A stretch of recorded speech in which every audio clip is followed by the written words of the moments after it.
Olá, meus pequenos, aqui é a tia Pamela. Quero dizer que eu estou morrendo de saudade de vocês e não vejo a hora de encontrar vocês para dar aquele abraço de urso. E aí, meus amores, tudo bem? A paz do Senhor. Eu também estou morrendo de saudade. Vocês sabem que eu amo abraço, mas em breve estaremos todos juntos de novo. Bom, vamos dar então início à nossa segunda aula. Na primeira aula, a gente viu sobre a Páscoa dos judeus, certo? O que tinha na Páscoa dos judeus? Tinha cordeiro, tinha erva amargosa, tinha mais o que? O sangue nos umbrais das portas. Isso. Será que agora a segunda Páscoa então tem diferença? Vamos ver o que Jesus nos ensinou? Bom, lá no Novo Testamento, vocês vão ver que antes da sua morte, Jesus já estava angustiado. Ele sabia que estava chegando os seus últimos dias. Então ele chama dois dos seus discípulos, Pedro e João, para prepararem a ceia, e ele diz assim: eu desejei muito ceiar com vocês. Vão lá, preparem tudo, porque a gente vai passar esse tempo junto. Toda vez que a Bíblia fala de mesa, ela fala de relacionamento.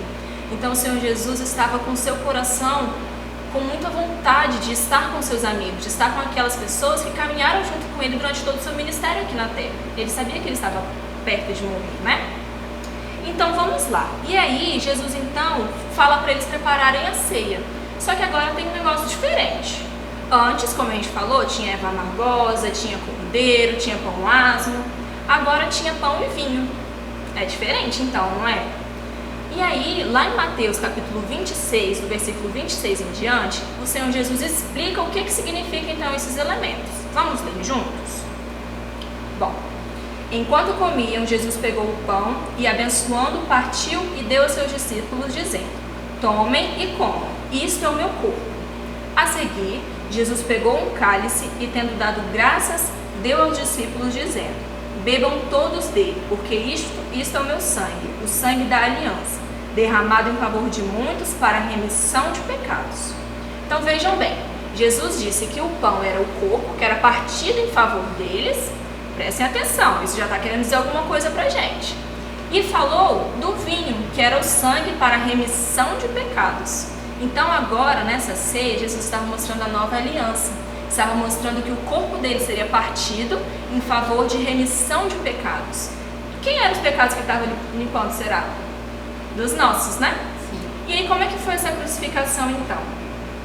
As pessoas sabiam, já estavam correndo atrás de Jesus para poder tentar prender ele. Só que ninguém tinha conseguido até então. Só que aí Jesus também já sabia disso, lógico. Judas, que até então era seu discípulo, traiu Jesus dando um beijo no seu rosto. E aí aquelas pessoas que estavam procurando prender Jesus, então conseguiram prender Jesus e levá-lo para a crucificação. Lá, antes de ser crucificado, Jesus recebeu uma coroa de espinhos na cabeça, foi humilhado, rasgaram as roupas dele, cuspiram no seu rosto, deram uma capa vermelha e gritavam assim: rei dos judeus, rei dos judeus, de uma forma irônica, como se Jesus não fosse rei coisa nenhuma. Mas a gente sabe que Jesus é rei, né? Bom, e aí depois então Jesus teve que carregar a sua cruz. Um homem chamado Simão ajudou ele a carregar a cruz até o local, e chegando lá as pessoas prenderam ele na cruz. É importante lembrar que lá do lado dele tinham dois ladrões. Um deles reconheceu que Jesus era realmente o Filho de Deus e falou assim: Senhor, me salva, eu quero estar contigo. E aí Jesus falou assim: olha, hoje mesmo estarás comigo no paraíso. Mas aquele outro que estava do seu lado, aquele outro ladrão que não reconheceu que Jesus era filho de Deus e ficou tirando onda dele, morreu ali naquele mesmo dia. E aí então, Jesus, mesmo vendo aquelas pessoas gritando para que ele fosse crucificado, já que eles tinham duas opções, libertar ele ou Barrabás, ainda assim Jesus pediu a Deus que perdoasse os seus pecados, porque Jesus sabia que aquele era o plano de Deus, um plano perfeito, um plano infalível para salvar as nossas vidas. Então, olha só que coisa importante também de dizer. Enquanto Jesus estava crucificado, ele ficou lá e ele orou ao Pai dizendo assim: Pai, a ti entrego o meu espírito. Então presta atenção, Jesus entregou o espírito, ninguém matou Jesus. A palavra dele diz que ninguém podia tirar a vida dele, mas que ele a entregava. Por que ele entregava a vida dele? Por nós, né? Então Jesus foi crucificado. E depois de ser crucificado, Chapão, o que aconteceu? Depois que Jesus morreu, Jesus foi levado para um túmulo, que naquela época era uma caverna. Na frente da caverna tinha uma pedra muito grande e eram colocados ali dois guardas para que ninguém se aproximasse do túmulo. né? Só que Jesus fez acontecer um grande terremoto, que veio um anjo do céu e tirou a pedra que estava ali na frente. Os guardas ficaram com tanto medo, tia Ana, com tanto medo que eles saíram correndo. E logo mais vinham algumas mulheres, né, porque elas queriam colocar o perfume no corpo de Jesus. E elas ficavam conversando no meio do caminho. Mas como que nós vamos tirar aquela pedra dali, sendo que aquela pedra era tão pesada? Mal sabia elas, tia Ana, que a pedra não estava mais ali. Veio 2 anjos e retirou a pedra ali do túmulo. E elas ficaram se perguntando, será que alguém roubou o corpo de Jesus? Não, os anjos se aproximaram delas e disseram para elas, por que vocês procuram Jesus dentre os mortos? Jesus está vivo, ele havia falado para vocês que ele iria ressuscitar, né? E aí aquelas mulheres saíram correndo, felizes para contar para o povo que Jesus estava vivo. E Pedro e João saíram para se certificar se realmente era verdade. Por que Jesus ressuscitou, tia Ana? Para que Jesus morreu? Jesus morreu para que nós hoje tivéssemos vida, né? Porque a palavra do Senhor diz que ele levou sobre si todas as nossas dores, todos os nossos pecados.